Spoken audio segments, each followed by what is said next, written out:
After my daughter got married, her husband wouldn't let me visit. One day, I showed up unannounced and saw what they'd been hiding. This is the story of how I fought to save my daughter from the people who stole her mind, and in the process, discovered a power within myself I never knew existed. Subscribe and comment where you're watching from. Now let's dive in this story. Don't enter this room. I froze, my hand still on the doorknob, heart pounding in my chest. The door was already cracked open, revealing scattered papers, strange symbols on the walls, and a photograph of a smiling man on what appeared to be some kind of altar. My eyes landed on a list titled Obstacles to Ascension, with my own name prominently displayed just before Jessica appeared in the doorway. I hardly recognized my daughter. Her once warm eyes were vacant, her expression hostile in a way I'd never seen before. "You'll never see me again," she hissed, a stranger wearing my daughter's face. "You're dead to me." Those words cut deeper than any knife could reach. 3 months earlier, life had been different. Not perfect, but different. As I dusted the framed photographs in my Wisconsin home, I tried not to dwell on the emptiness that had settled in since Jessica had gotten married. 5 years a widow, I'd adjusted to Frank's absence as best I could, but the silence of my phone on Sundays, once filled with family lunch plans, was a newer wound. That Wednesday, I attended a reunion with my former hospital colleagues. What should have been a pleasant afternoon turned into a quiet humiliation. "Martha, your turn," said Diane, eyes sparkling. "Tell us about Jessica and what she's up to these days." Around the table, everyone had shared stories of children and grandchildren. Proud photos passed around with beaming smiles. I swallowed hard. "She's doing well," I lied, forcing a smile. "Very busy with her new job. We don't get to talk as much as we'd like." The truth, that I had received only formal cold messages for the past 3 months, stayed locked inside me. Carol, who had known me for 30 years, touched my hand. "That's too bad that your daughter doesn't have time for her own mother. Frank would be so disappointed." I nodded, maintaining my smile while something inside me crumbled. Back home, I found the anniversary dinner invitation I'd sent returned in the mail. The attached note from David read simply, "Jessica is on a spiritual retreat. We won't be able to attend." I stared at the last photo taken of us together, before Jessica had married David, before she'd started changing into someone I no longer recognized. Her smile had been real then. Her eyes had been alive. I picked up my phone, my finger hovering over her number. 3 months of short formal text messages. 3 months of too busy and spiritual commitments. 3 months of losing my daughter inch by inch. I set the phone down and straightened my shoulders, a determination settling over me like armor. "I don't care what they're hiding," I whispered to the empty room. "I don't care what it costs me. I'm going to find out what's happening to my daughter." Little did I know that my simple decision that night would lead me into darkness I couldn't have imagined, and that the woman who emerged on the other side would be someone even I wouldn't recognize. I arrived at Jessica's Chicago townhouse unannounced, clutching a small cinnamon cake, her favorite since childhood. My heartbeat quickened as I approached the door, using Frank's death anniversary as my excuse for the surprise visit. When the door opened, I came face to face with David. At 38, he was undeniably handsome, with perfect teeth and immaculate clothes, but something lurked behind that practiced smile, something cold and calculating. I watched his expression transform in seconds, surprise, irritation, then a mask of cordial welcome. "Martha, what a surprise." "Lovely," he said, effectively blocking the entrance. "Jessica's in her purification meditation. These sessions cannot be interrupted." While waiting in their living room, I surveyed my surroundings with growing unease. The once colorful walls had been painted stark white. The comfortable furniture I'd helped them choose had been replaced with austere, minimalist pieces. There were no family photos, just strange symbols subtly incorporated into the decor. A triangle with an eye and sun rays appeared repeatedly. In the corner, a security camera monitor blinked steadily. When Jessica finally appeared, my heart nearly stopped. This wasn't my daughter. Not really. She was at least 15 pounds thinner, her once flowing hair now partially shaved on one side. Dark circles shadowed her sunken eyes. When she hugged me, her body remained rigid, as if human touch caused her physical pain. "Are you all right, sweetheart?" I whispered, feeling the bones beneath her skin.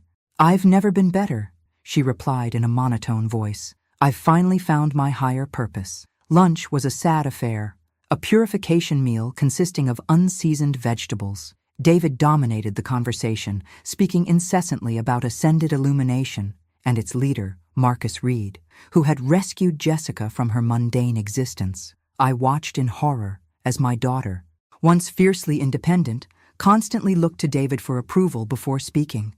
When I mentioned Frank, I caught a flicker of genuine emotion cross Jessica's face. David immediately stepped in. Toxic past attachments are anchors, darling. Remember what the guide teaches about cutting limiting ties. That's when I noticed it, a bruise partially hidden by Jessica's collar. When I asked about it, David quickly answered, Jessica had a purification reaction during our last liberation ritual. It's part of the ascension process. As I was leaving, I overheard their muffled argument through the slightly open window. David held Jessica's face roughly between his hands. Your mother is an obstacle to your evolution. The sooner we cut that tie, the faster you'll ascend. I stood frozen on the sidewalk, my blood turning to ice. The daughter I'd raised, bright, independent, loving, was disappearing before my eyes. The man who was supposed to love her was isolating her, controlling her, possibly hurting her. What terrified me most wasn't just Jessica's physical transformation. It was the emptiness in her eyes, as if the essential spark that made her Jessica had been methodically extinguished, replaced with something hollow and obedient. I got into my car, hands shaking so badly I could barely insert the key. Whatever was happening to my daughter went far beyond a strange spiritual phase. Something was deeply, terrifyingly wrong, and I was the only one who could see it. In the weeks after my visit, I spiraled into a pit of worry and self-doubt. I called Jessica repeatedly, but the conversations were brief and superficial when they happened at all. David was always nearby, often on speakerphone, monitoring every word. During a routine medical checkup, I broke down when Dr. Wilson, who had been my doctor for decades, asked about Jessica. Martha, your blood pressure is concerning me, she said, reviewing my chart. How are things at home? The simple question unleashed a flood of tears I'd been holding back for weeks. Dr. Wilson listened patiently as I poured out my fears, then suggested therapy to help manage my stress. This situation with Jessica sounds extremely difficult, she said gently. You need support too. I began attending a seniors support group, but felt even more isolated there. While others shared stories about attentive children who visited regularly, I sat silent, swallowing the pain of abandonment. During a moment of desperation, I called Emily, one of Jessica's college friends. I lost touch with her too, Emily admitted. After she started dating that guy, she just disappeared. First, she stopped hanging out with us. Then she stopped responding to messages completely.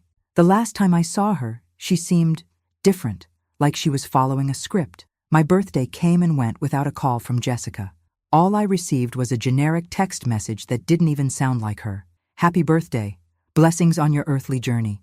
Gratitude for your role in my physical existence. That night, flipping through old photo albums, I found a card Jessica had written when she was 16.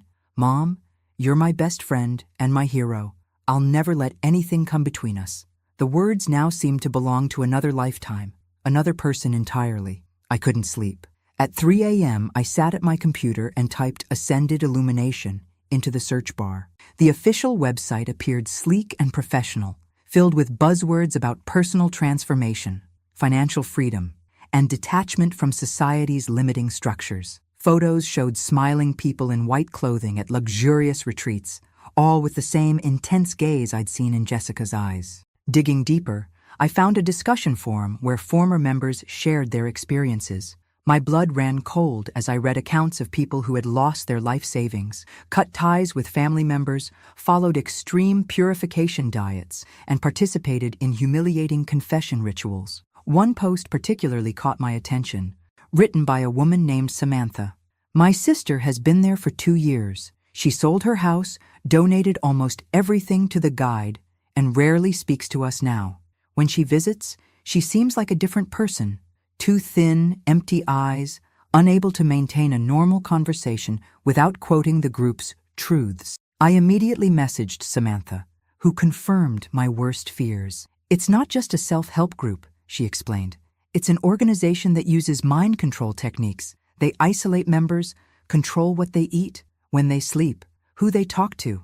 My sister has lost her identity. When I tried to share my concerns with friends, I received pitying looks and empty advice. She's an adult, Martha. She has the right to choose her path. Or, all young people go through phases. She'll get over it.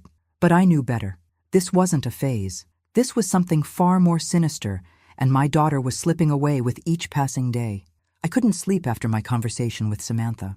The thought of Jessica being manipulated by these people consumed me. I needed to know exactly what I was up against. For the next several days, I researched Ascended Illumination obsessively. Their official website portrayed them as a wellness organization focused on spiritual ascension and financial abundance. Photos showed radiant people in white clothing, all with that same vacant intensity in their eyes that I'd seen in Jessica. I dug deeper, finding online forums where former members shared their experiences. Their stories made my skin crawl.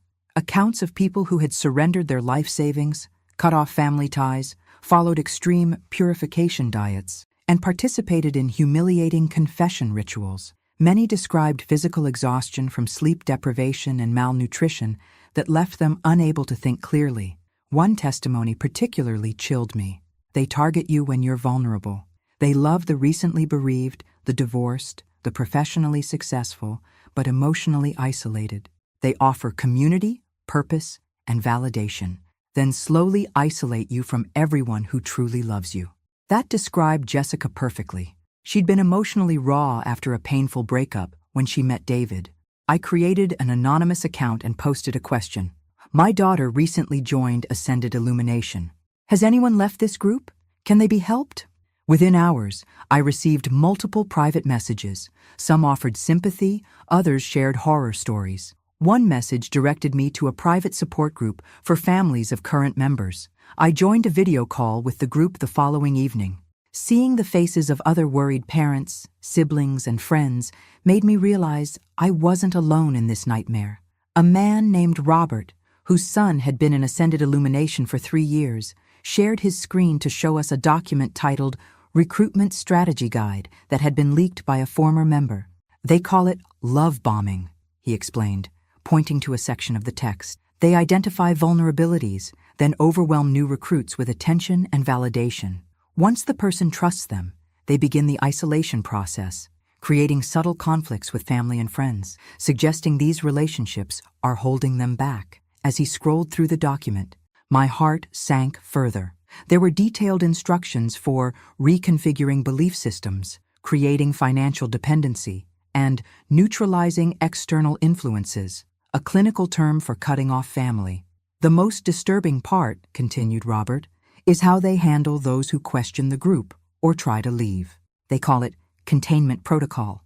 The document detailed psychological manipulation tactics, including public humiliation, sleep deprivation, and even blackmail using secrets revealed during confession sessions. Another parent, Eleanor, spoke up.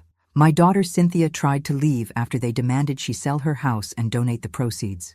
They held an intervention where 15 members surrounded her for hours, telling her she was spiritually diseased and would destroy herself if she left. When she finally got out, she was diagnosed with PTSD.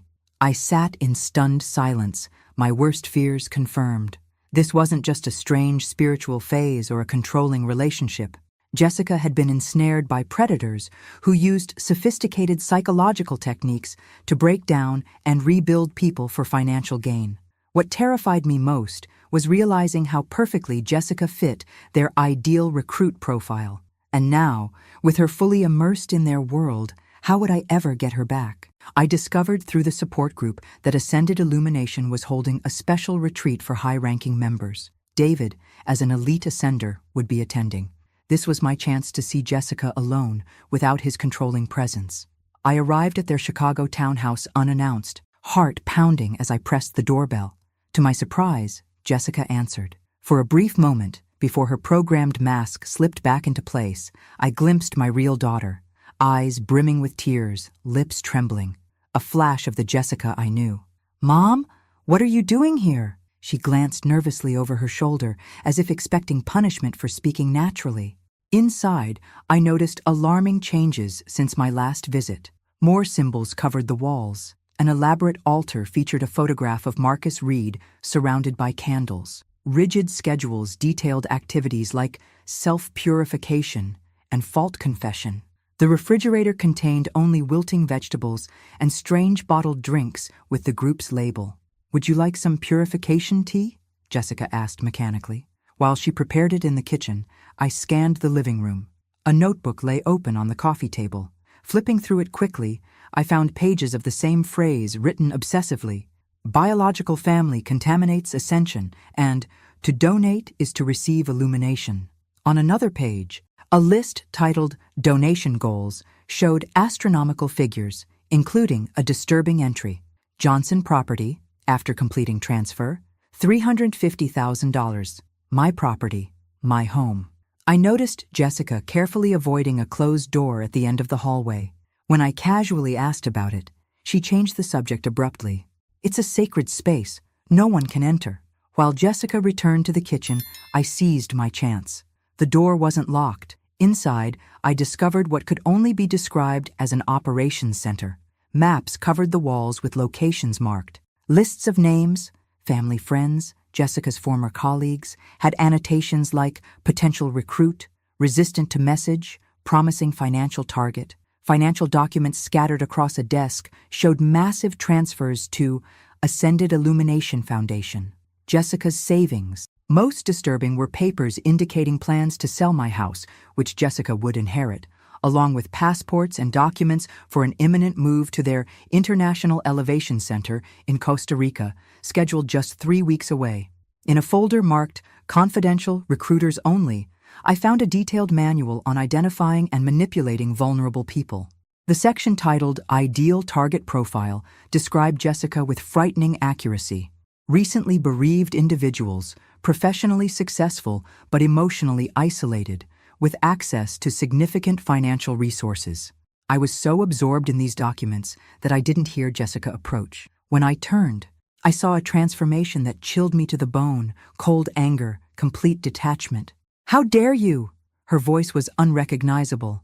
"You invaded my sacred space." I tried to explain my concerns, but Jessica seemed incapable of hearing me. As if reciting a memorized script, she declared, "You are no longer welcome in my home. Your energy patterns are contaminating my ascension." She grabbed her phone. "I'm calling the Ascension Guardians. You have 1 minute to leave, or they'll ensure your removal and process you for trespassing." Devastated and terrified, I was forced to leave under threat of never seeing my daughter again. As the door slammed behind me, I realized with growing horror that I was running out of time to save her. For 3 days after being thrown out of Jessica's home, I barely functioned. I alternated between sobbing uncontrollably and staring blankly at walls. The image of my daughter's cold, detached face haunted me. When had Jessica, my warm, independent, critical-thinking daughter, become this hollow-eyed stranger? On the 4th day, I woke with a clarity that cut through my despair. My nursing career had taught me one vital lesson: emotional breakdowns don't solve medical emergencies, and this was an emergency. I created a methodical research plan using skills honed through decades of nursing. I compiled everything I knew about Ascended Illumination, established a timeline of Jessica's changes, and documented every interaction since she met David. I reconnected with Samantha, who invited me to a support group for families of people in controlling organizations. The meeting was held in a community center basement filled with people whose haunted expressions mirrored my own. "Everyone, this is Martha. Her daughter Jessica was recruited by Ascended Illumination about a year ago," Samantha introduced me. A man with tired eyes approached afterward. "I'm Michael. I was with Ascended Illumination for 3 years. Got out 8 months ago." We spoke privately in a corner, his voice low and urgent. "They're not what they seem," he explained. "They start by promising personal growth, but gradually isolate you. Control your food, sleep, relationships, even your thoughts." The courses and donations are designed to drain financial resources. When your money's gone, you become a recruiter to bring in new members. Michael revealed the group's leader, Marcus Reed, was actually Jeffrey Pearson, a former salesman with a record of financial fraud who reinvented his identity after prison. They target people at vulnerable moments, after significant losses, relationship breakups, or professional crises, exactly like Jessica was when she met David. My stomach dropped when Michael mentioned David. What about him? Michael's expression darkened. David isn't just a member. He's an elite recruiter, with a history of involving himself with financially stable women to bring them into the group. You mean their relationship was planned? The room seemed to spin around me. Likely. We called them love contractors. Jessica wouldn't be his first target. I learned about the mind control techniques used by the group: sleep deprivation, restrictive diets that weakened critical thinking, gradual isolation from friends and family, and confession sessions used later as emotional blackmail. They create a crisis, Michael explained, make you believe the outside world is dangerous, that only they have the solution. They break you down through exhaustion, hunger, and emotional manipulation until you can't tell reality from their programming. That night, I spread my research across my dining room table: financial records, testimonies from former members, information about Jessica's bank accounts that I still had access to as a co-signer from her college days. The pattern was undeniable and terrifying. In just 1 year, Jessica had transferred nearly $180,000 to Ascended Illumination, her entire inheritance from Frank, plus her savings. David had appeared in her life precisely when she was most vulnerable. Within months, she'd changed her appearance, cut contact with friends, reduced communication with me, and surrendered her financial independence. This isn't a spiritual journey, I whispered to the empty room. It's a systematic dismantling of my daughter's identity. I knew then that confrontation wouldn't work. I needed a strategy as meticulous and calculated as theirs had been. If I was going to save Jessica, I had to outthink the predators who had taken her. I understood now that direct confrontation would never work. People had tried to rescue members from Ascended Illumination before, only to push them deeper into isolation. I needed expert guidance. Through the support group, I connected with Dr. Lawrence, a specialist in helping people leave controlling groups. He agreed to meet me at a coffee shop away from my usual haunts. "Martha, you need to understand something crucial," he said, his voice gentle but firm. "Your daughter believes she's made this choice freely. Any attempt to force her out will only reinforce the group's message that the outside world doesn't understand or respect her." "Then what can I do? Just watch as they take her to Costa Rica in 3 weeks?" My voice cracked with desperation. "The first step is maintaining open communication. However painful that might be," Dr. Lawrence advised. "Surface-level acceptance is better than confrontation. You need to be the bridge for when she's ready to question."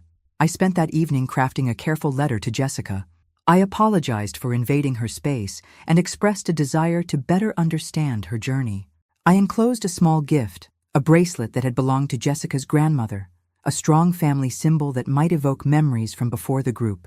Next, I began studying the language and concepts of Ascended Illumination.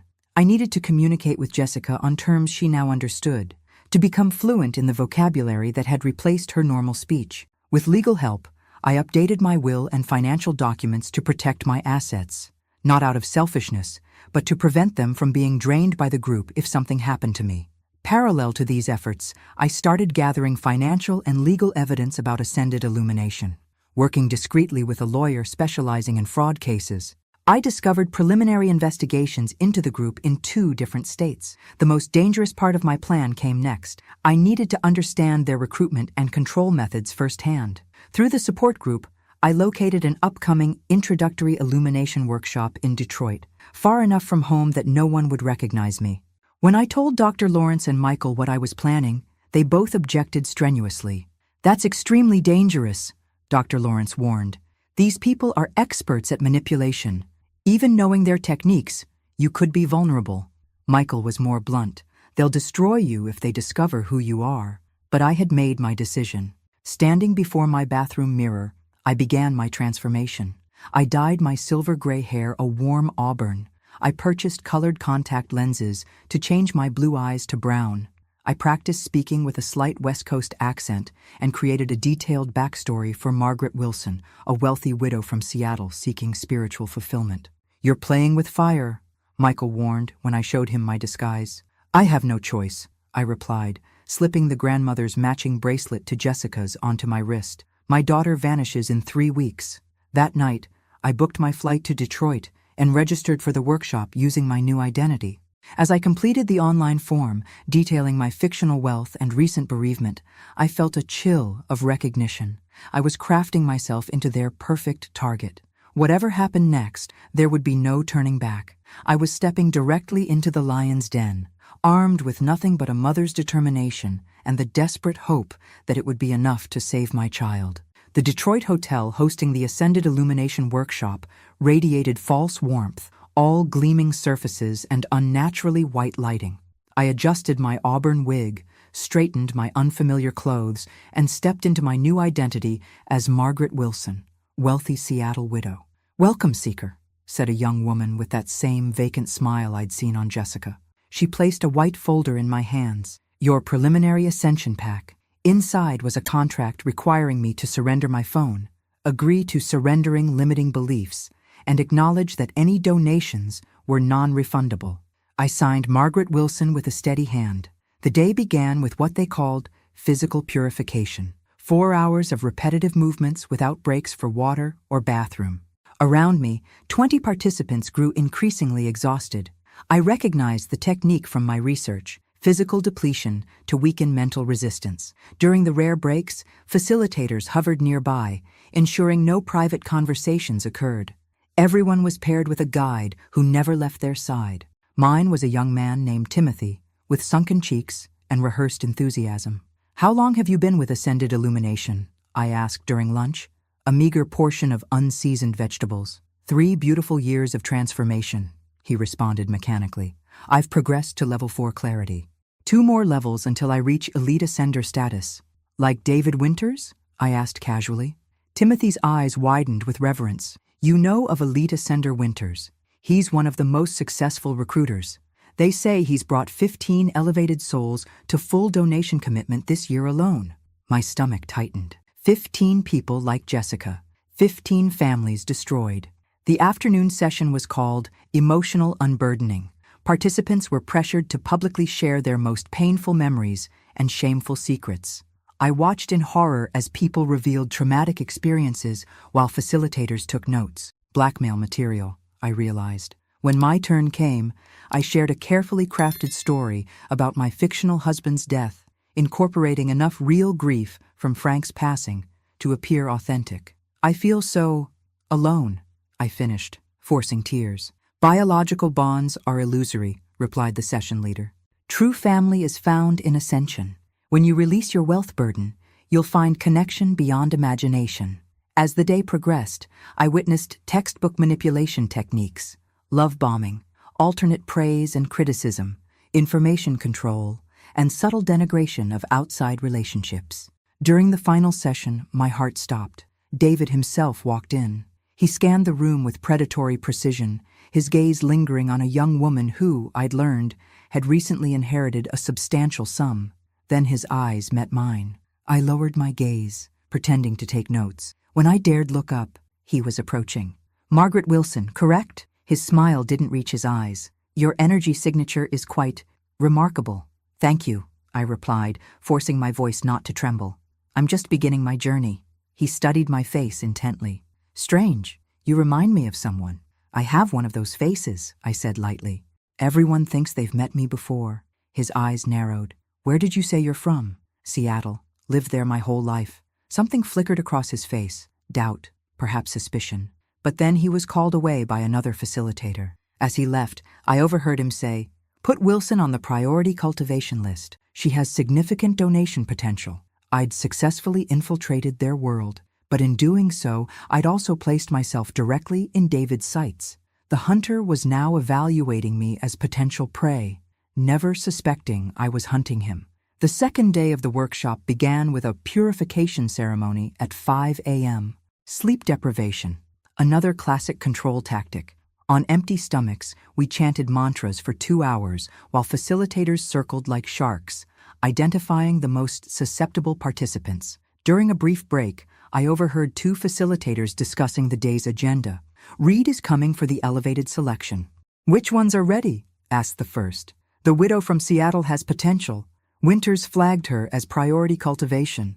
My heart raced. I'd attracted exactly the attention I needed and feared.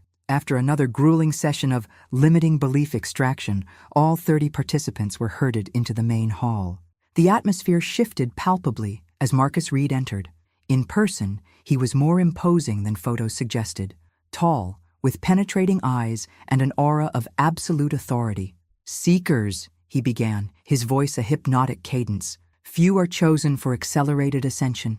Those selected will join us for an exclusive elevation dinner." Reed moved through the crowd, stopping occasionally to touch someone's forehead in blessing. When he reached me, his eyes locked with mine.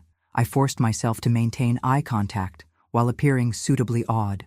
"You carry interesting energies," he said, studying me. "A lifetime of service to others, a deep loss, and—" He paused, tilting his head.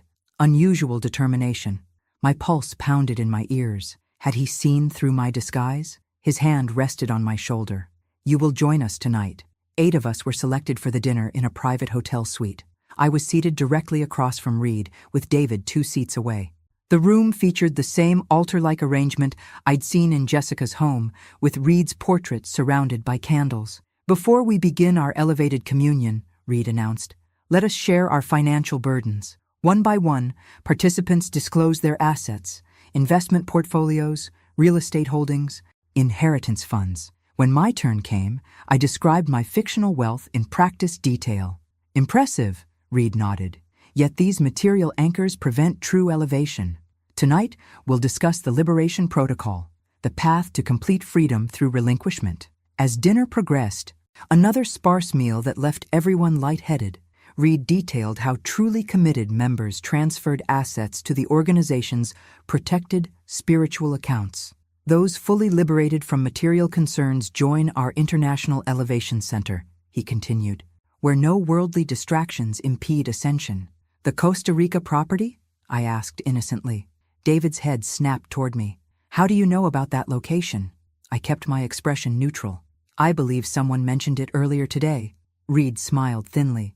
"Indeed, our international center awaits those ready for complete separation from limiting societal structures." After dinner, participants were led away for individual assessments with Reed.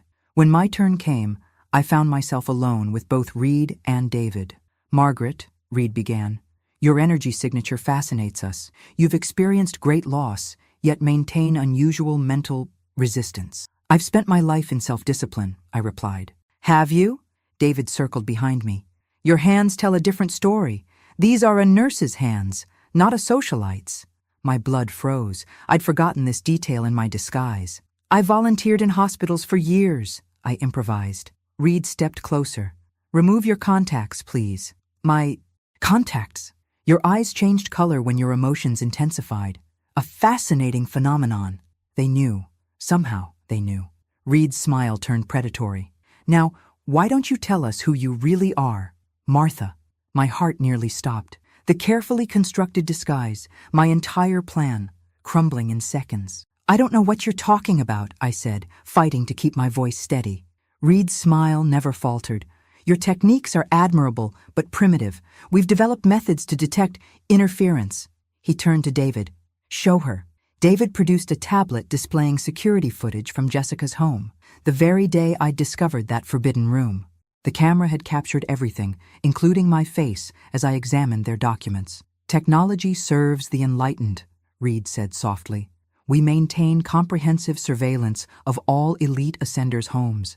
Did you think we wouldn't recognize Jessica's mother?" My mind raced. Denying further would be pointless, but admitting everything meant failure. "You're clearly concerned about your daughter," Reed continued, his voice deceptively gentle. "That's natural, if limiting. What you don't understand is that Jessica has chosen transcendence. After being systematically isolated and manipulated," I countered. "Abandoning pretense." David stepped closer, his expression darkening. "We should contact the Chicago Center immediately. Accelerate Jessica's international transition." "No," Reed raised his hand. "This presents an opportunity." He studied me with clinical interest. "Most family members lack your determination.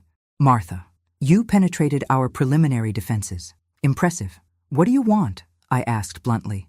"The same thing you do. Resolution." Reed circled me slowly. "Jessica stands at a critical threshold. Her financial contributions have been substantial, but her emotional severance remains incomplete. You are the final attachment preventing her total liberation.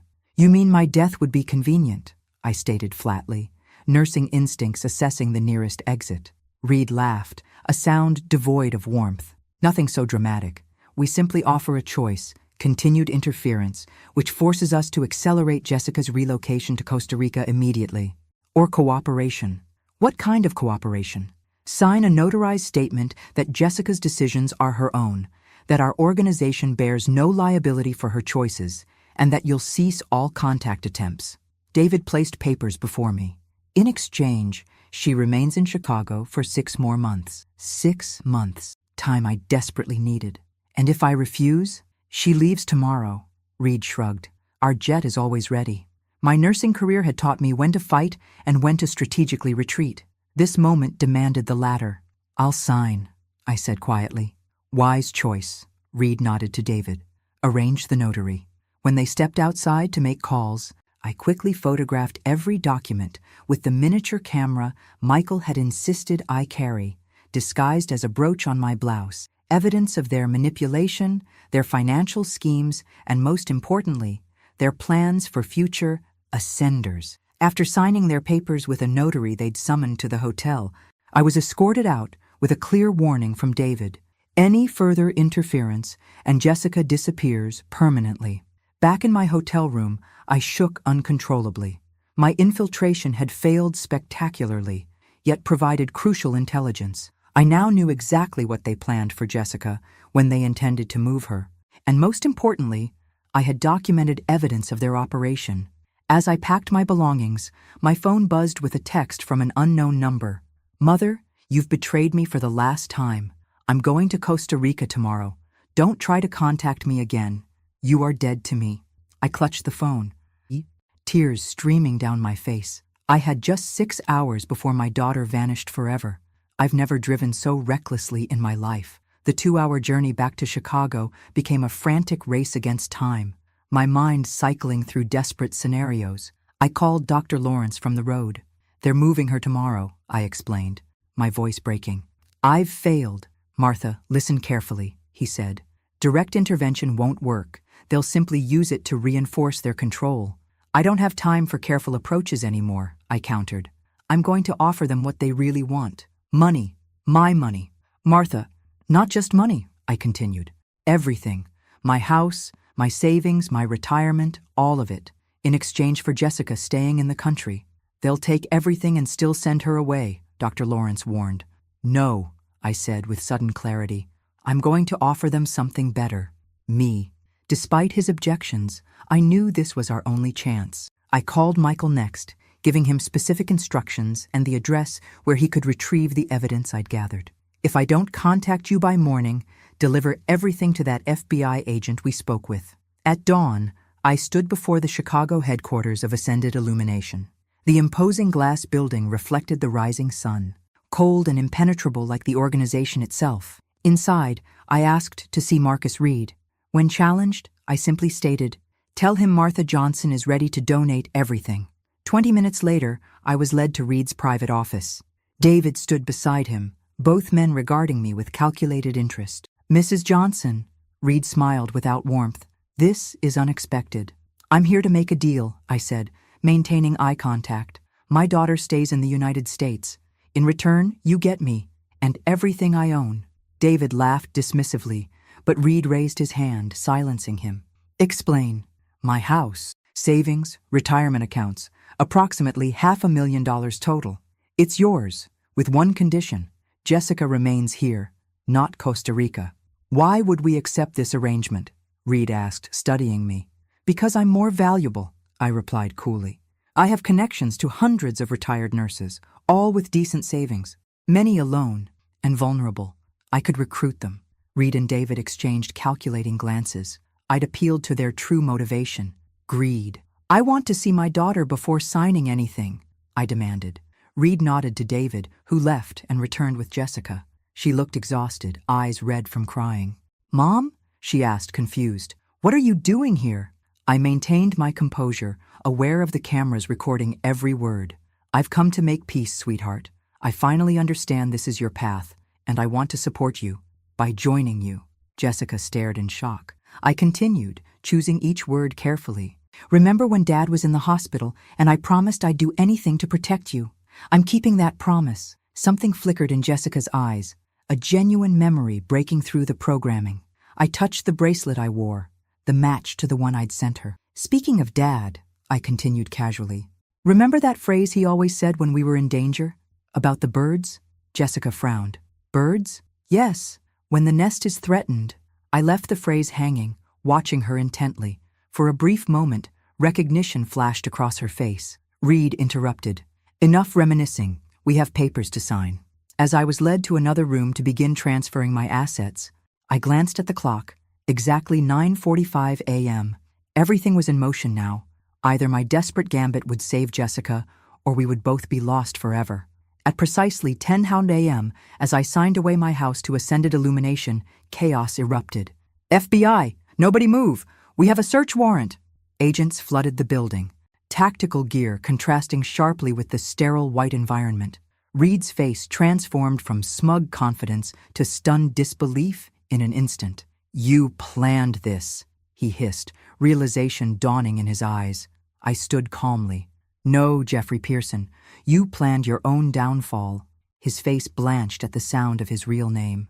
2 days earlier, I had sat in an FBI field office, presenting everything I'd gathered: financial records, testimony from former members, the manipulation manual, evidence of tax fraud and money laundering.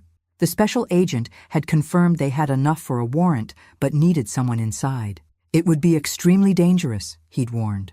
I'd volunteered without hesitation.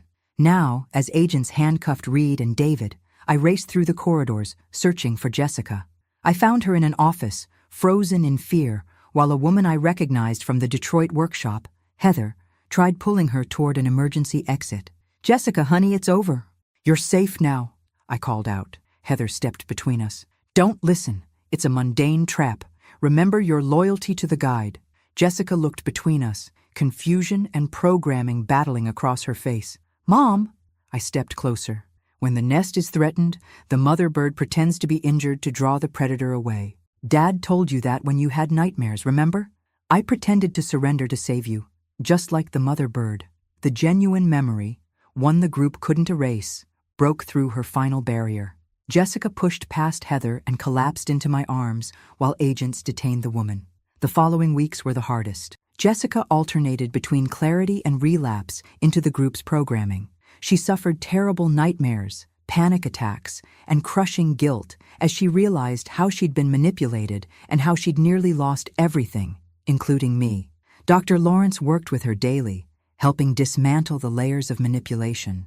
I attended every session, holding her hand through the worst moments. How could I have been so stupid? Jessica asked during a particularly painful session. I had an education, a career, independence. No one is immune to sophisticated psychological manipulation, Dr. Lawrence explained. They found you at your most vulnerable moment and exploited every weakness. This could happen to anyone. Recovery came gradually. Small milestones became major victories. The first day without involuntarily reciting group mantras. The first night without nightmares. The first genuine smile when reconnecting with an old friend. 6 months later, Jessica and I sat on my porch sharing a quiet breakfast. Her transformation was remarkable. She'd regained weight. Her hair was growing out in its natural style. Her eyes had reclaimed their vibrancy. You risked everything for me, she said, holding my hand. Your home, your savings, your safety. You could have died. Any mother would have done the same, I replied. No, many would have given up. I've met other families who tried and failed. You were different, methodical, patient, strategic. You studied me like a medical case, just as you did with your patients. I smiled. I never imagined using those skills to rescue my own daughter. As the morning sun warmed us, thanks for listening. Don't forget to subscribe and feel free to share your story in the comments. Your voice matters.